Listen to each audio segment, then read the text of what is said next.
or gender identities.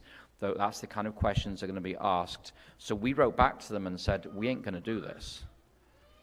And they said, well, at the moment it's just voluntary. And we said, well, whether it's voluntary or not, we're not going to give you any information. We'll give you the financial information, but we're never going to give, we're just not going to play this game. We're not going to participate in this ESG kind of index that's even coming to US nonprofits.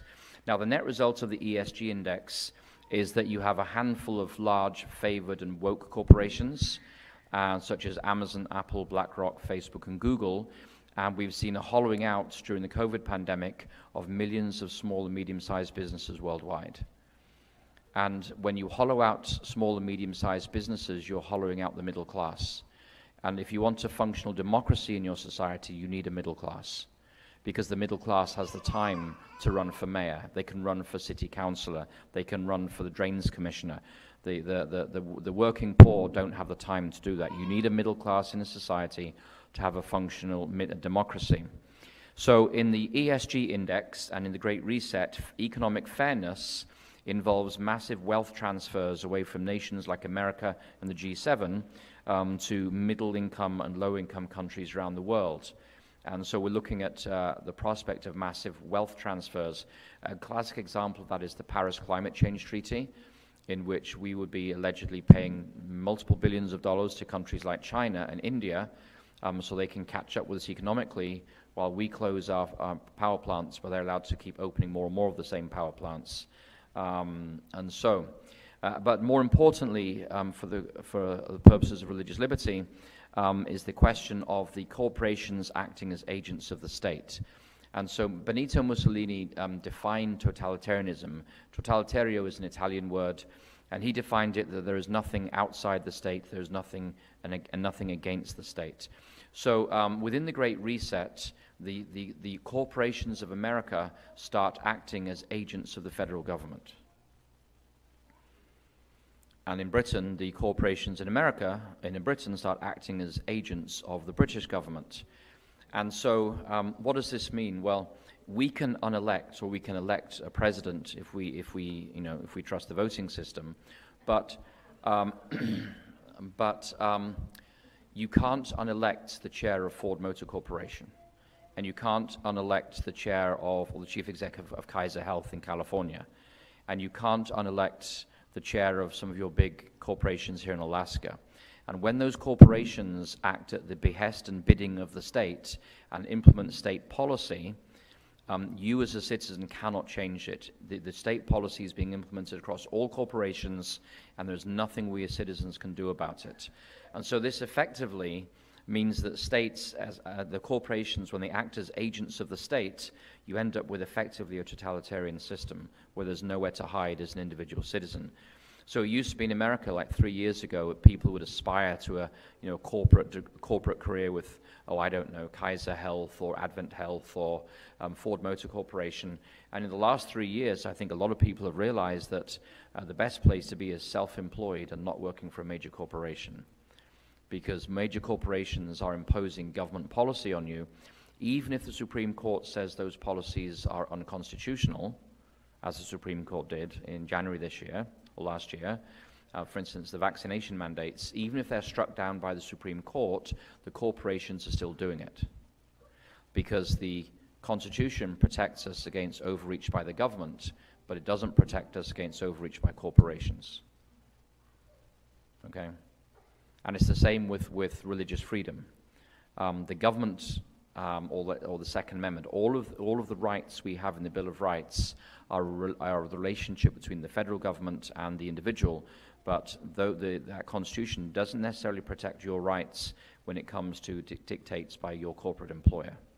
And we've discovered that during the pandemic.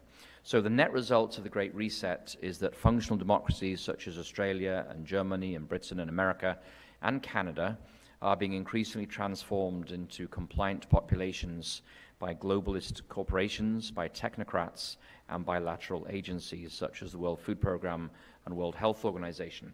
A couple of other features of the Great Reset that's interesting to note in passing. The Great Reset involves unrestricted migration, or the right to migrate. And the right to migrate overrides your national sovereignty. with the right to migrate treaties that were signed a couple of years ago. We're watching the unrestrained monetary expansion of fiat currencies. We're going to touch on that. We're going to come to that in a bit more detail in a few minutes. But basically, across the West, our politicians are running our currencies into the ground. And this is not happening by accident. They know that the fiat currency, like the dollar in your pocket, isn't going to be around in 5 years' time. So like they're squeezing as much value out of it as they can now because they know it's going to collapse. And they're already planning the reset, the replacement. We'll come to what that is in a minute. The net result of the Great Reset is that people are increasingly reliant on the state for their basic income with various benefits. There's reduced individual economic independence. There are personal carbon allowances now, and vaccine mandates and informal social credit schemes. So I was just commenting to somebody that on my ticket to fly back to Chicago, it actually says the carbon output for every passenger on this flight is 80.5 tons of carbon dioxide, something like that. And so what you realize is that, some countries are putting in place carbon credit schemes and carbon offset schemes. And so if the government starts to measure how much carbon you're putting out, it's only a very short step before they start to control what you put out in terms of carbon, which means restrictions on how much you can travel, restrictions on how much, for instance, meat you may choose to eat, and other restrictions on your lifestyle. And for the wealthy, this doesn't matter because they can plant a 100-acre forest, and that will offset all the travel that they could possibly wish to do. So the people who are going to be most affected by carbon monitoring and carbon allowances are the middle class. The working poor do not travel much. The middle class do travel. People here from Alaska use snowbird, don't you? Down to Nevada or California or Florida. We visit our relatives and so forth. And so if you just look at your airline tickets, they're now starting to track your carbon output. And it's only a matter of time before that becomes monitored, and then it's going to become limited. We also have informal social credit schemes. Now, if you follow China, China has a very explicit social credit scheme in place. And if you don't like the right things on social media, and if you don't watch the right patriotic movies, and if you don't recite the right patriotic logos in favor of President Xi, then your children may not go to college. You may not get a job in a government employer. You may not get access to a low-interest loan for housing. You may not get access to a bank account at all. And so China has a very explicit social credit scheme. We have in America an informal social credit scheme, and it's known as cancel culture. And in cancel culture, if you say the wrong thing, you will be destroyed personally, professionally, financially, and socially. And if you don't believe me, if any of you here work for the state of Alaska, post on Facebook tonight that you believe marriage is only between an adult biological male and an adult biological female, and see how long it is before you get reprimanded by your supervisor, if not fired. And it's the same for Coca-Cola, and it's the same for Toyota, and it's the same for Ford, and it's the same for General Electric. If you happen to post a biblical understanding of human sexuality or marriage or the nature of what it means to be a human being, whether male or female, you will soon discover that America has a cancel culture. It's very, very active, and it will come looking for you. And as a result of that, more and more people in America are self-censoring. People are now afraid to post what they really think on social media because we're afraid of the backlash, the online mob that comes looking for you. And the truth of the matter is that those online mobs exist just as much within Adventism as outside of Adventism, all right? If you happen to believe, let's say, our fundamental belief on the nature of man, which says we're an indivisible union of mind, body, and spirit, which is a denial of transgender ideology, which says that the real you is separate to the biological you, if you post in Adventism that you believe our fundamental belief on biblical anthropology, you will find pastors, educators, students in our colleges coming for you. That's just reality. I know that because I've gone through that. So that's the first thing, is the Great Reset. The second thing that's affecting us all is the Fourth Industrial Revolution. And I put up on the screen there the first three industrial revolutions. The first industrial revolution was in Britain, 1760 to 1840. The key technology was the steam engine and the railroad. and that led to basically the mass production of cottons and woolen clothing, the textile industry in Lancashire and Yorkshire in northern England. And are you familiar with the song Jerusalem? Yes, that song is a protest song against the inhuman hours that the workers had to work in the mills and for the factory owners in Britain. Then we have the second industrial revolution, which was the end of the 19th century, early 20th century. There were two key components of that, widespread adoption of electricity and the assembly line, and that ushered in mass production, such as Ford Motor Corporation. You can have any car, your color can be any color, your car can be any color you want, as long as it's what? Black, okay, that's a production line. And then when I was born, or just before I was born, we entered the third industrial revolution, and this is the era of computers and semiconductors and personal computing and the arrival of the internet. Now, when I say to my 20-year-old boy, there was a time when the internet did not exist, he doesn't believe me. And there was a time when we did not have cell phones. He doesn't believe me. I said, no, really, David, I didn't touch a cell phone until I was 26. I didn't know what a cell phone was before then. But computers really changed the way that the world operates in many and profound ways. We're all familiar with that. But we're now in what technologists call the fourth industrial revolution. And this is where we're seeing the integration of IT systems globally, smart and 3D manufacturing. And this is ushering in global integration. This is the key point for Adventists.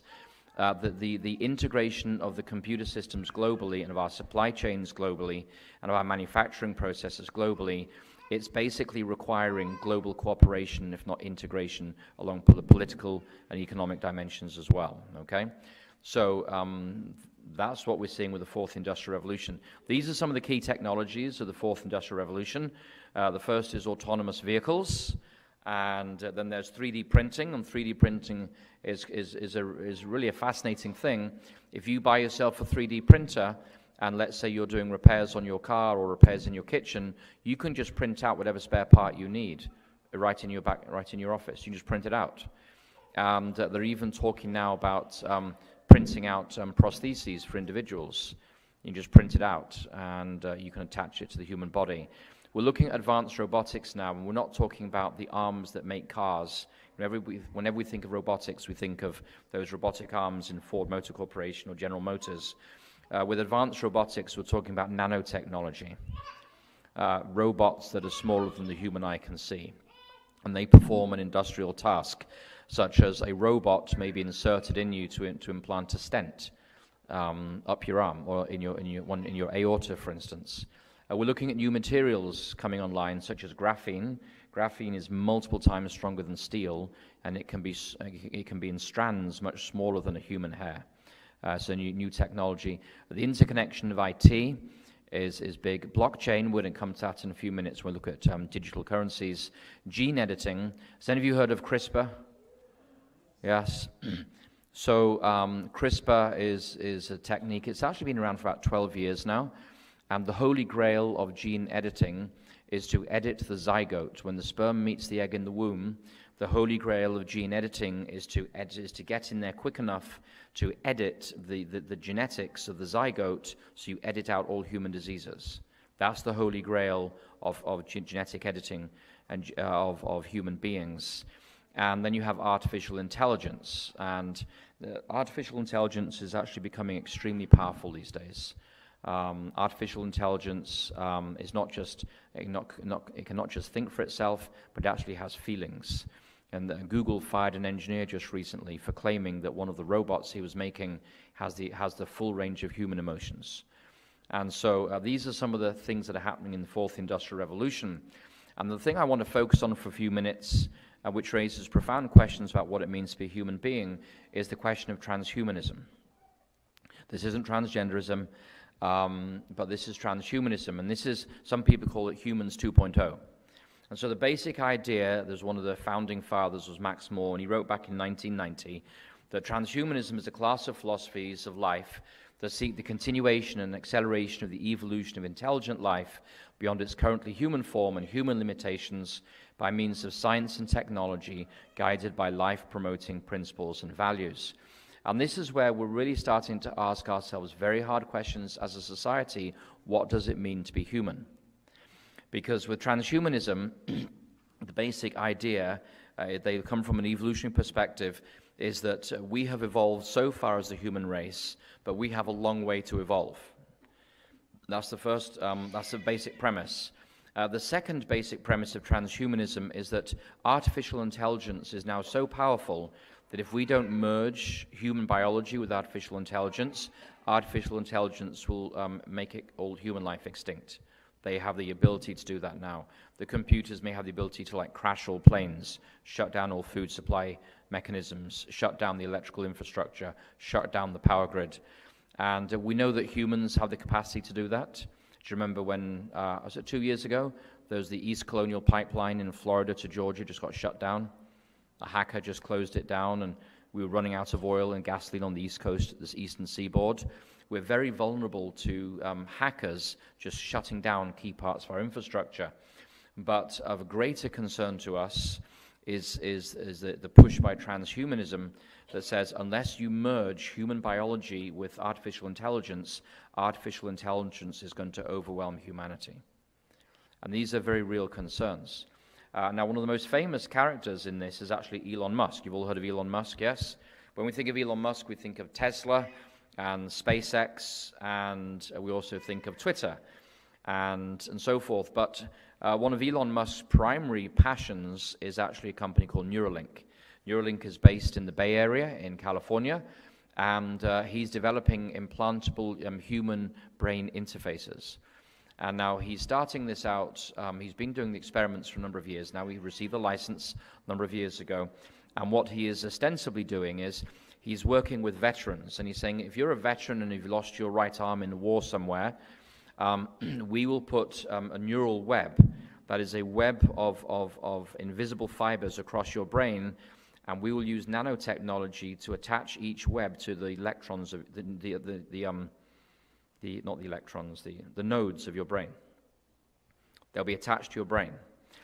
Because your thinking is basically electrical impulses in your brain. And then they will read the thoughts of your brain and send that via digital format from a transmitter in the brain that's implanted there to the cloud.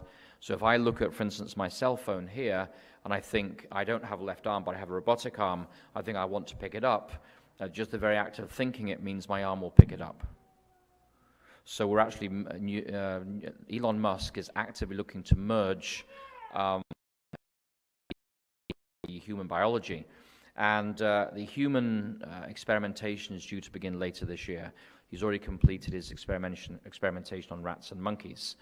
And so the basic idea, I've just explained it to you, but going beyond this, if you look at the transhumanist chat boards and the conferences, the question is, what does it mean to be human?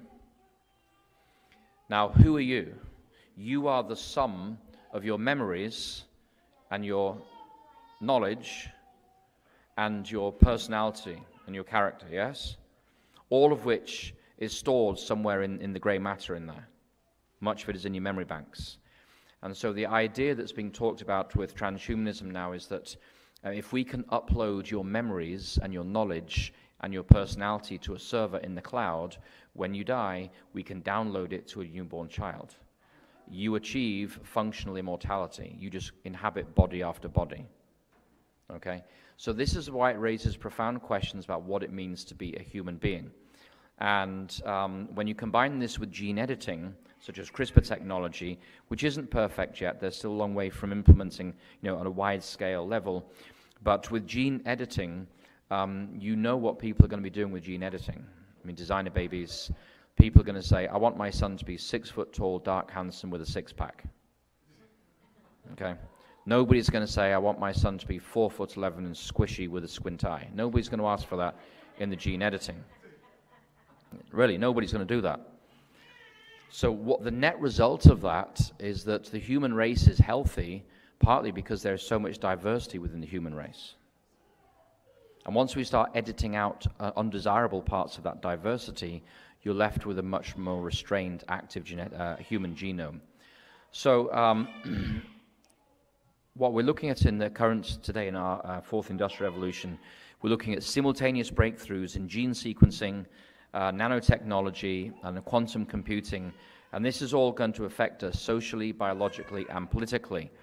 And this is a quote from Charles Schwab in 2016, and again, it's worth reading what they're actually saying, because then people say, oh, this is a conspiracy theory. You say, no, read what they're actually saying.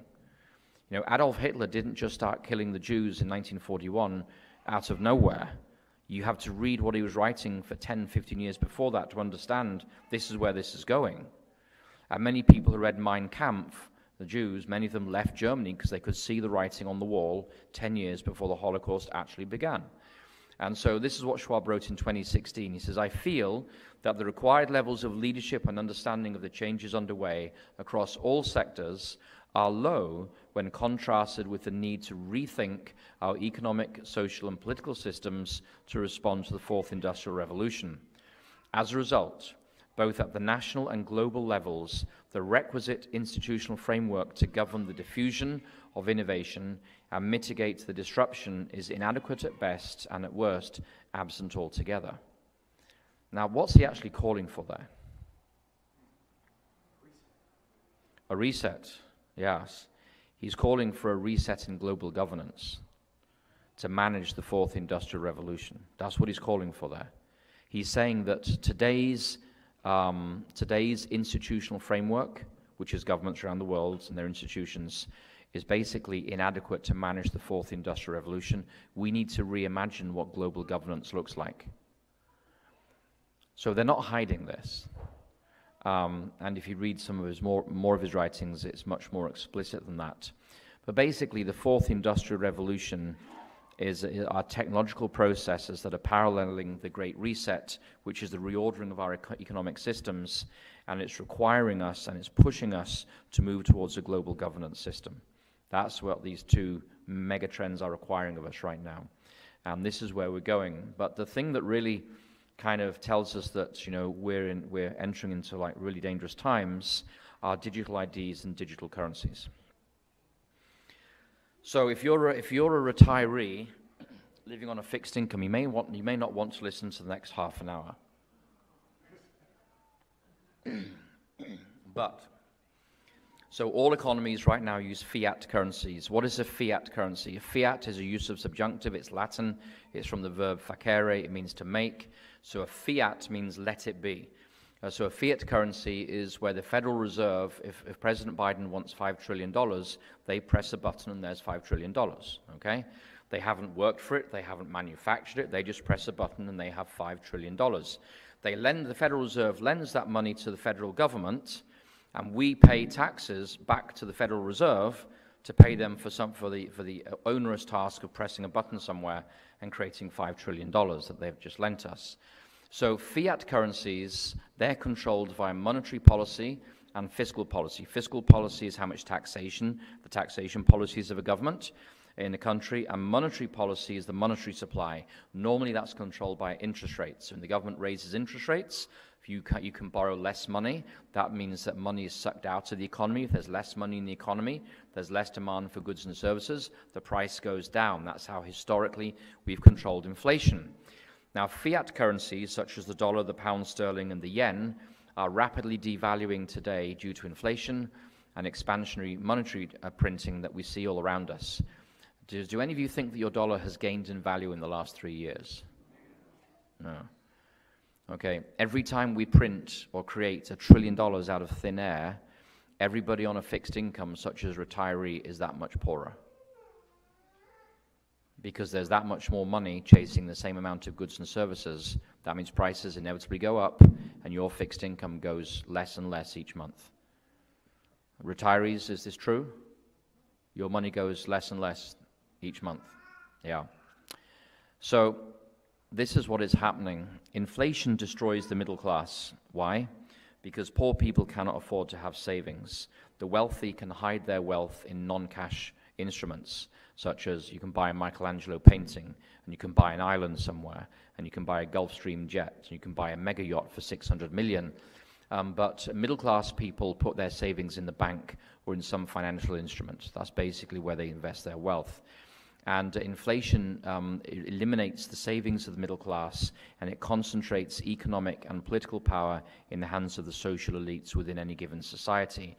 This is something we've seen in country after country all around the world. From a government perspective, one of the benefits of inflation is it erodes the real value of the national debt, but it also serves as a regressive tax on the poor. And inflation upends what we would consider traditional Christian virtues of what to do with money. So when I was growing up, my mum and dad said, whenever you get a paycheck, after your tithe, always set some money aside for a rainy day.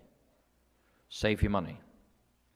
But when there's inflation running at 10%, it's economically unwise to save your money.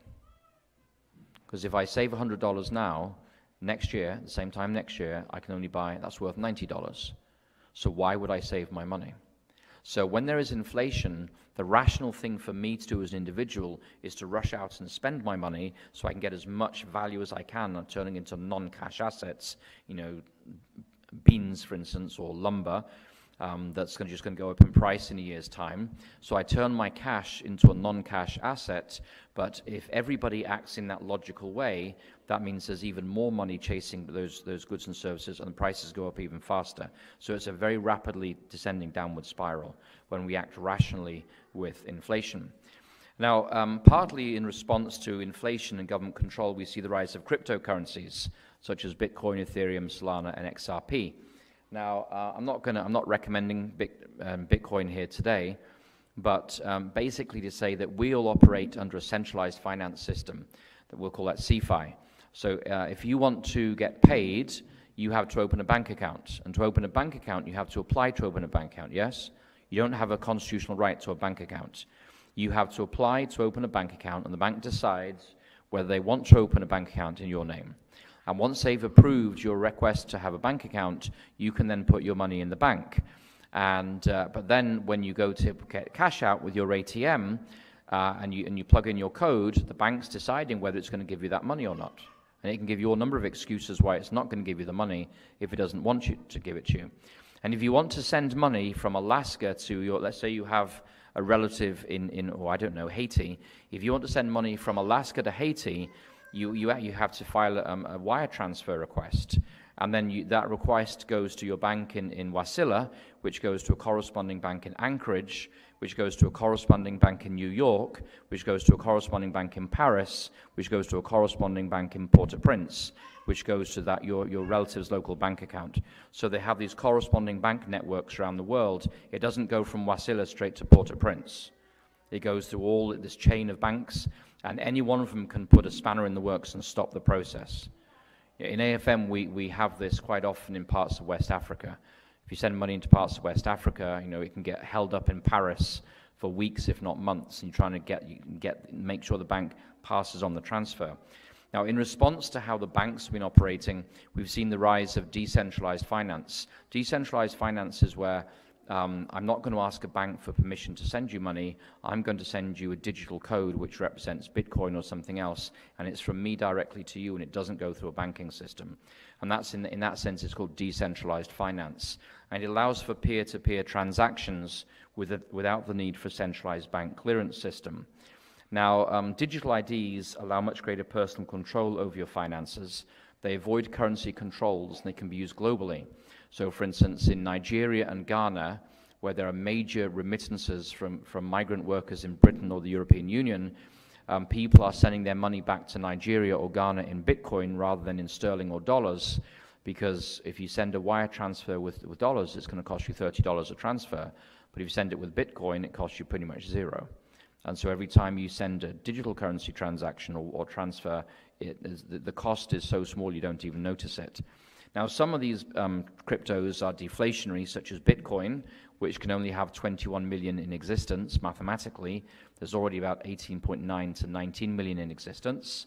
So once they've maxed out on the Bitcoin supply, then there's no more Bitcoin. The chances are Bitcoin may surge globally. That's possible, I think.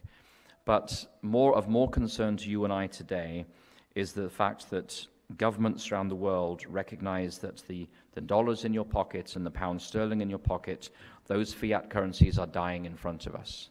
They're unsustainable. You can't be printing trillions of dollars every year and think that nothing bad's going to happen. You know, the laws of economics will apply to the United States just as much as they did to Zimbabwe, when they were printing and they were giving you like trillions of Zimbabwe shillings for your wages, and by the time you got it home, it couldn't buy you a loaf of bread. Germany collapsed into fascism because the German ruble, or the Deutschmark, basically became worthless. And people were working for no results, and they said, we need radical change. And so our Western governments know that our regular currencies, our fiat currencies, are dying. And so they're spending them as fast as they can to squeeze as much juice out of them, while they're simultaneously developing what are known as CBDCs, or central bank digital currencies. Now, a central bank digital currency, I just mentioned it there, you can have a direct retail CBDC or a central bank backed CBDC, that's known as a synthetic CBDC. We're not going to get into that kind of detail now, but essentially all your economic transactions will be recorded as a transfer of electronic tokens between your digital wallets on the blockchain. The blockchain is a series of dispersed ledgers on computers around the world. Now, what would this do? Well, central bank digital currencies would actually centralize economic power with central banks and with national governments in a way probably never seen in human history. Why? Because the government will know every single transaction that's taking place. Nothing is hidden. And not only that, but central bank digital currencies are programmable by the government. That means they can determine what you're allowed to spend your money on. So Tom Mutton on the screen there, he's the Director of Financial Technology at the Bank of England. He spoke at a conference earlier this year, and this is what he said, and I'm quoting. He said, there could be some socially beneficial outcomes for that, preventing activity which is seen to be socially harmful in some way. So central bank digital currencies are programmable by the government. If the government doesn't want you to buy great controversies, your digital currency will not be allowed to buy great controversies, or steps to Christ, or anything else that the government deems socially unacceptable. So when you have a digital currency issued by the government, which is a programmable digital currency, then your days of financial freedom are pretty much gone, because the government knows everything you spend your money on, and number two, they can actually specify what you can and cannot spend your money on. Now, the US federal government is right now seeking, via Congress, greater oversight over cryptocurrencies and all of your personal transactions. Last year, the Biden administration was pushing for every transaction in excess of $600 to be reported to the Department of Treasury. Do you remember that? Okay, I'm not sure if it went through, but anyway, central banks would inevitably, with central bank digital currencies, become instruments of government coercion, approving loans and expenditures only for that which the government believes to be socially desirable, and for politically approved transactions, and also enabling governments around the world to freeze the accounts of anybody who holds unacceptable views in any given society. And you say, oh, that could never happen. Well, if you're following the news in Canada in the last 12 months, remember the truckers' convoy? And Prime Minister Trudeau said that these truckers hold unacceptable views. And what did he do to their bank accounts and their cryptocurrencies? He froze them. And people who gave to legal protests, they actually gave to the truckers, which was a legal protest. It was never declared unlawful by the courts. Just people who donated to the cause, not even the truckers themselves, but people who donated to the truckers saw their bank accounts frozen overnight because they hold unacceptable views to the Prime Minister of Canada. Now, this is a foretaste of what's going to happen when governments have absolute control and knowledge of every transaction. Now, earlier this year in Dubai, in March, the World Economic Summit met. There were over 4,000 participants, representing over 190 nations. There were central bankers, major tech corporations, major financial and industrial giants were all present there. The keynote address was given by Dr. Malmgreen, who was an economic advisor to George W. Bush. And this is what Dr. Malmgreen said in the keynote address, and I'm quoting here, "What underpins a world order is always the financial system. We are on the brink of a dramatic change where we are about to abandon the traditional system of money and accounting and introduce a new one. It means digital, having an almost perfect record of every single transaction of what happens in the economy, which will give us far greater clarity over what's going on. It also raises huge dangers in terms of the balance of power between states and their citizens. So this was at a major economic summit in Dubai just a couple of months ago, and Dr. Malmgreen recognizes that with the introduction of digital currencies, there's going to be a huge shift in power from citizens to their governments. And if you were blinking, you probably missed the fact that in about March or April this year, President Biden issued an executive order instructing the Department of the Treasury to move forward with the development of the digital dollar, to be implemented in 3 to 5 years. You probably, I don't know if you caught that in the news, but that's what he signed. So it's coming to America, whether we like it or not. Now, to use a CBDC, you need a digital currency. And so the end goal of centrally controlled digital currencies issued by governments kind of explains why our Western politicians across the West, it's not just the United States, why our political leaders are not worried about debasing the value of our current currencies, because they know that they're dying anyway. They're going to be replaced. So you might as well spend them while you can. Print them out of thin air, get as much value as you can. The people who suffer the most are those on fixed incomes. That means people on benefits and people who are retirees. That savings will be, whittled away in real value. Again, I'm sorry if you're a retiree here today, but this is what happens. When Russia moved from the Soviet ruble to the Novi ruble, the new ruble, the government announced the change overnight. They didn't give the people warning. And because people in the Soviet Union didn't trust the banks, they kept their savings under their beds. And my father-in-law kept his life savings in Soviet rubles under his bed. And he woke up one morning to discover that the government had just said Soviet rubles are no longer legal currency, and he lost his life savings just as he entered retirement. These things happen. In Poland, in the mid-90s, it used to be 4,000 zloty, the Polish currency of the time, to £1 And one morning, the government just announced that they've knocked 3 zeros off the currency. It's now 4 zloty to £1, and any currency with more than those 3 zeros was now, any note was now worthless. And people were holding their savings in those large denomination notes. So people lost huge swathes of their savings when Poland switched over, devalued their zloty by 1,000%. So in order to have a digital currency, in order for us to participate in the system, we need a digital ID system. And digital IDs currently in the world are based on what India has done in the Aadhaar, I think that's pronounced, is that pronounced correct? The digital ID system. The purpose of that system in India is to identify the uniqueness of individuals by using biometric technologies, and really the purpose is to bring people from the informal economy into the formal economy. But of particular interest is that the digital ID system unlocks your personal behavioral and economic data to be used by the government and other interested agencies. The government wants to know about your personal behavior with the digital ID system.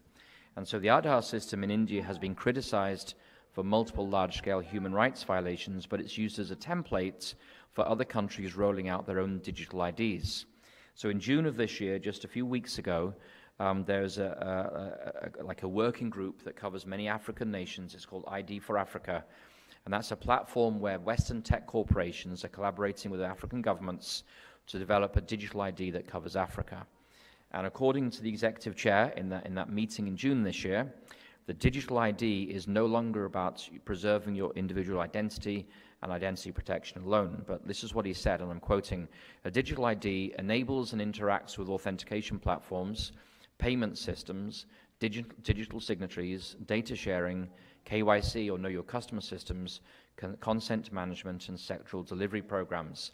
We say, well, what's so bad about that? Well, your digital ID is interacting with payment systems, which means that if your digital ID is somehow flagged as being suspect, you're going to be locked out of payment systems.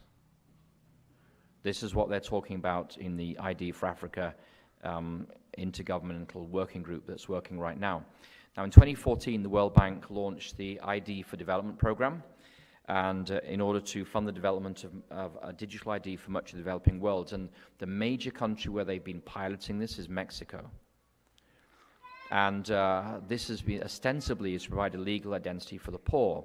And it will not surprise you to learn that the ID ID program, ID for Development program, was funded initially by a major donation from the Bill and Melinda Gates Foundation.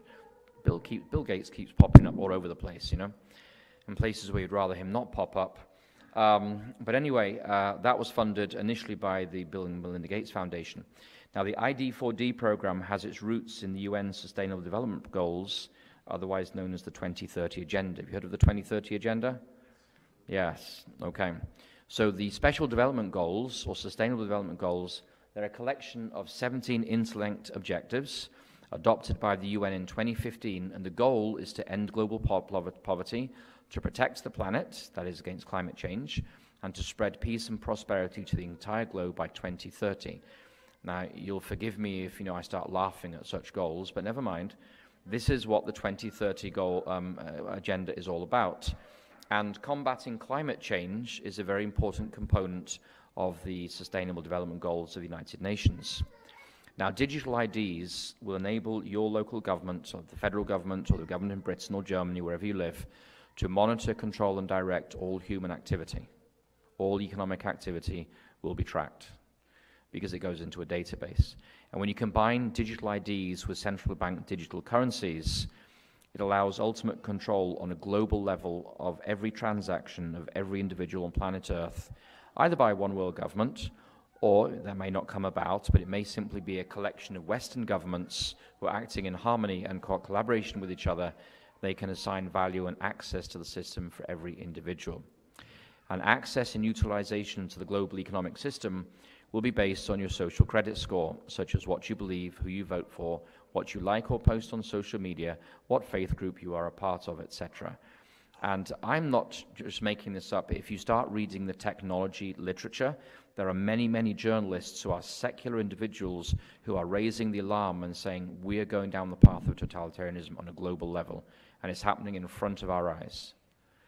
Many journalists are saying something that we see where this is going, and it's not good for humanity. Now, if you follow the papacy, you know that in 2015, just before the Paris Climate Change Summit, the Pope issued Laudato Si, which is a papal encyclical on our care for our common planetary home. And the word Laudato Si is based on St. Francis of Assisi's 13th century poem called the Canticles of the Creatures poem, in which St. Francis of Assisi praises God for providing brother sun, sister water, brother wind, and sister mother earth. That phrase, sister mother earth, is also used by environmental groups who are not necessarily Catholic. Many of them are secular, but they're picking up on this language from the papacy. There are 7 goals of Laudato Si. These are the 7 ostensible goals of that papal encyclical. The Pope wants the world governments to provide a response to the cry of the earth, a response to the cry of the poor, ecological economics, the adoption of simple lifestyles, such as you'll eat bugs and you'll be happy, ecological education. If you go to the men's retreat, you'll eat bugs and you'll be lucky. Ecological education, that's a joke. The food was very good there. Ecological education, community involvement, and participatory action. And so Laudato Si also calls for climate lockdowns. For Laudato Si calls for the world to rest every Sunday in order to give the world a break from the endless cycle of consumption. That's what it calls for. It also calls for us to rest on Sundays so that humanity can celebrate the Eucharist together. It's in about paragraphs 145, 146. You've got to look a long way through the document before you come to what the Pope is actually saying in that encyclical. But so Laudato Si is the papal encyclical on climate change, and the papacy has a standing cardinal as a representative at the World Economic Forum. And via Laudato Si and the papal influence, there is now a much greater push for coordinated global action to mitigate the climate emergency. Now, probably Biden uses some of that language. John Kerry, the climate czar for the current government, he uses that language. We have a climate emergency, and the only way to solve the climate emergency is through coordinated global action.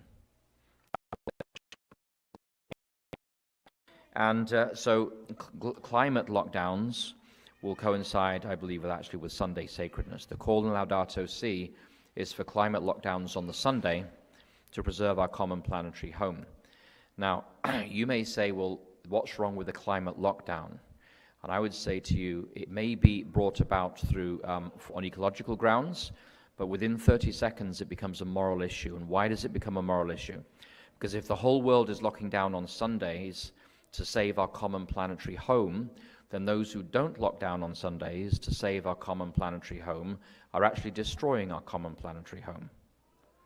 Therefore, they are responsible not just for genocide, but for they're potentially looking to kill the whole human race. These people are not worthy to live on planet Earth because they're contributing to the destruction of our common planetary home. And so we find this in the book Great Controversy. The final deception in the book Great Controversy is Satan impersonating the coming of Christ. If you've read Great Controversy, it's in there. And in that chapter of Great Controversy, Sister White says that that Satan will be causing all these climate catastrophes like cyclones and hurricanes and droughts and so forth, but he will blame before the world, he will blame the God's commandment keepers for these disasters, saying that because they are violating the Sunday, they are bringing God's wrath on humanity. And so we know in the final crisis that overwhelming delusion that may deceive even the very elect, when Satan impersonates the coming of Christ, which we find in 2 Thessalonians 2, verses 9 and 10, for instance, when he impersonates the coming of Christ, there will be immense pressure on Sabbath keepers to worship on Sunday for the common good, because otherwise you're bringing God's wrath upon this planet. And we read about that quite extensively in the book Great Controversy, and you read about the parousia of the man of sin that precedes the parousia of the Son of Man in 2 Thessalonians chapter 2, verses 9 and 10. So the conclusion of that is that the loss of financial and civic freedoms via the new digital IDs when they're rolled out and central bank digital currencies when they're rolled out. And in America, we're looking at between 3 to 5 years before we have a digital dollar. Inevitably is going to the elimination of vast numbers of civil liberties and religious liberty, because the government will be able to determine how, when, and what you spend your digital dollars on.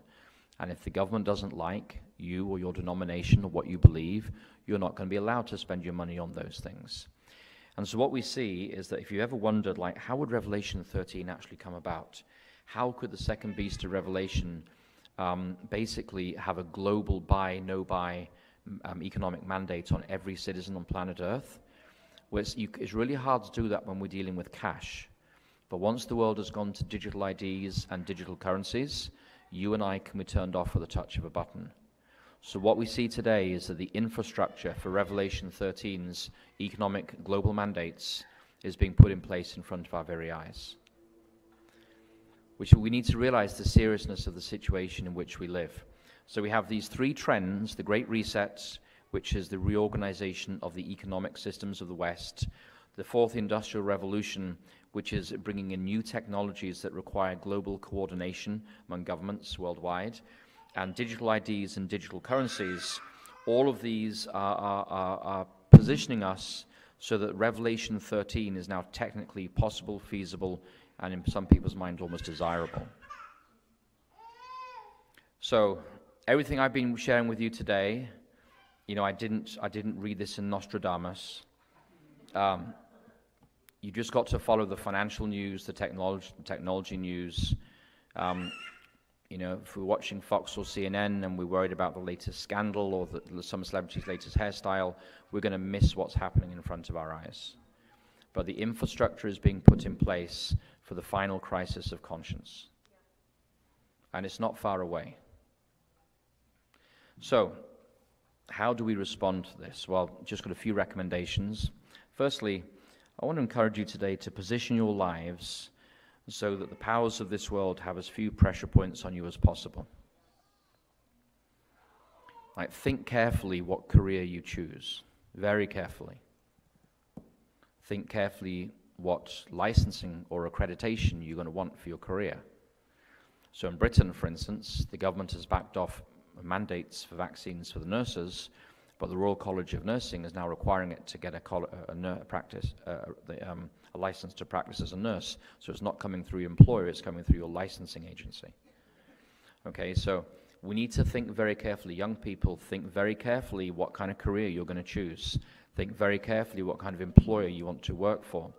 And it may well be that the good careers of the 1960s, 70s, and 80s are actually positioning yourself to be very, very vulnerable to the pressures this world can bear. And we've seen that happen in the last 2 years. So being a self-employed plumber or electrician or carpenter, a skill that everybody wants, and you don't have to be employed by a corporation, is not a bad option to go these days. Okay?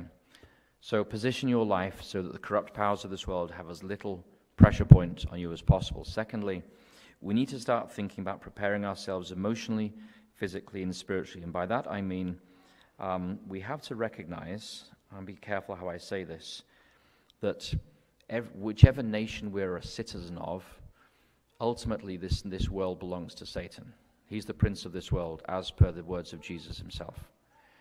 And if we're citizens of the United States, we need to recognize that the rights we've enjoyed for 200 years aren't going to last forever. And that the nation we may love is disappearing in front of our eyes, and it's not coming back again.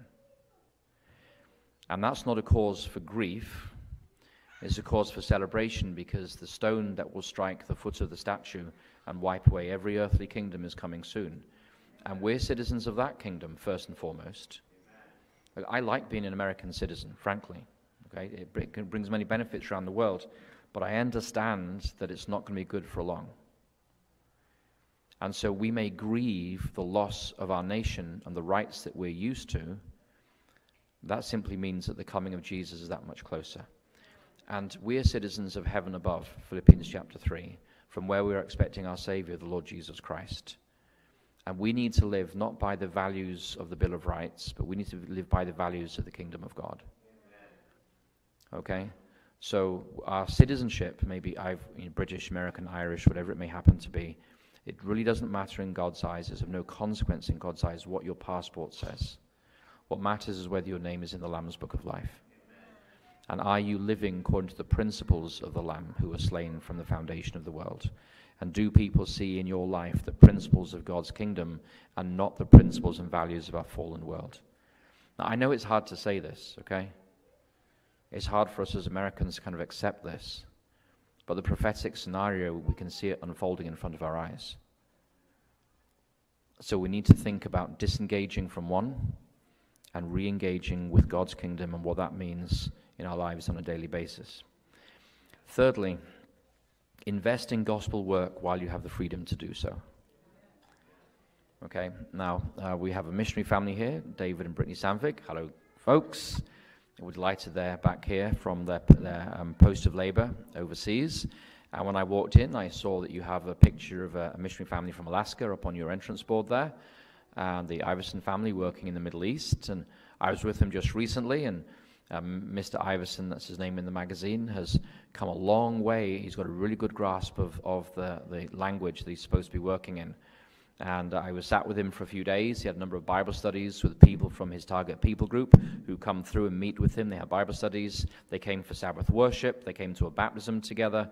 And he's working with a local Bible worker. And I had the privilege of baptizing a lady from Syria when I was out there. And a bunch of other ladies were also preparing for baptism there as well. And I want to thank you as a congregation for investing in kingdom work while you can. Thank you. Thank you for praying for the missionaries. Thank you for, if a young person from this church says, I want to be a student missionary, support that young person. Help them out financially. Pray for them. Send them a Christmas package. And let them know that their service is important. And invest in gospel work. You know, I've come to the conclusion that we're going to be off the internet sooner, probably rather than later. Like the Liberty and Health Alliance, some of you are familiar with Liberty and Health Alliance.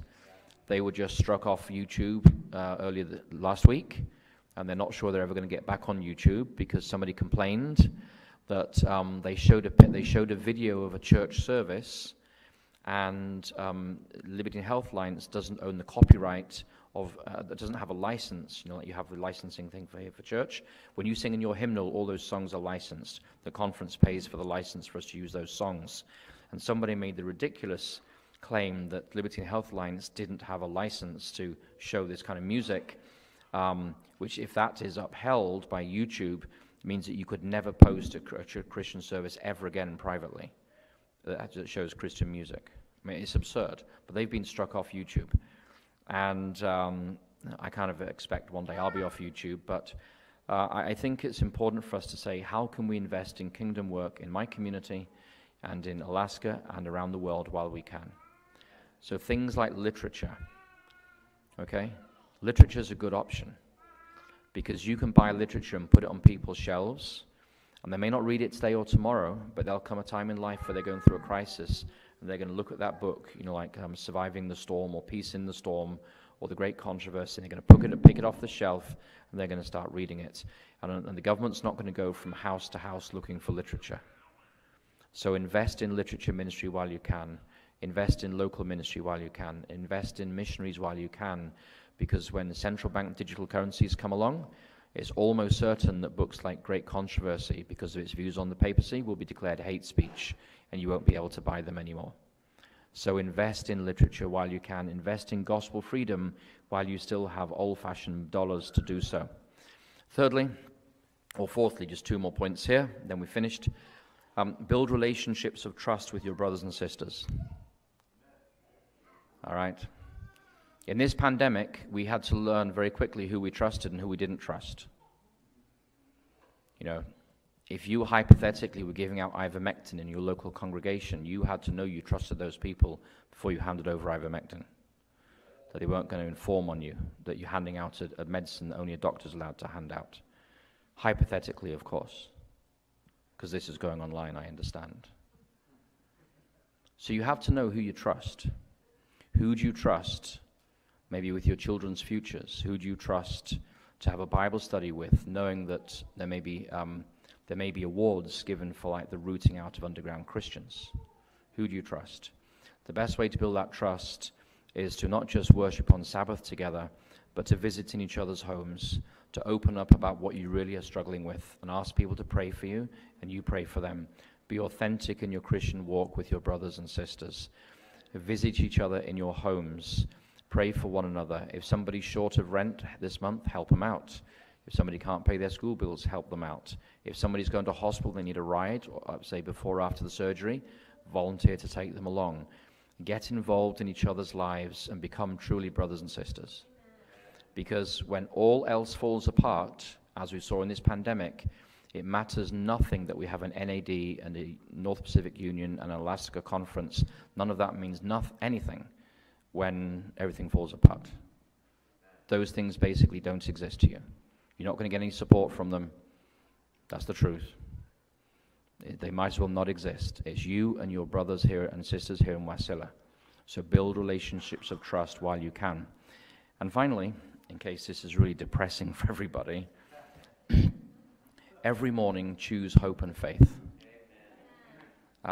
We carry the blessed hope. You might say it's humanity's only hope, and it's the coming of Jesus. And we know his coming is soon. We know when he comes, every tear will be wiped away. We know when he comes that death and disease and suffering and sorrow will be no more. We know when he comes, all the powers of darkness will be destroyed by the brightness of his coming. And we know that Satan will be chained in chains of darkness for 1,000 years, never more to attack God's children. There are many reasons why we may have hope in our hearts. So every morning when you get up, rather than saying, oh no, the world is falling apart, my IRAs are worth nothing, my pensions are reducing in value by the week with all this inflation, choose hope and choose faith.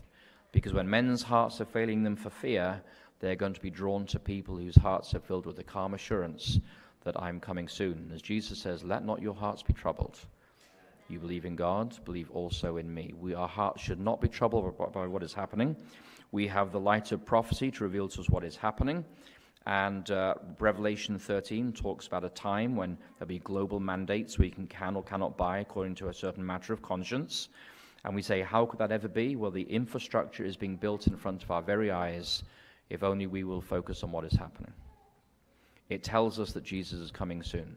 So choose hope and faith every morning, and don't give in to the fear and despair that is predominant in our world today. Okay? So, just what I want to share with you this afternoon. I've rambled on for a long time here, and I need to be gone by 6 o'clock, I think, Pastor. So, we'll do like some questions and answers. And can we take this offline now?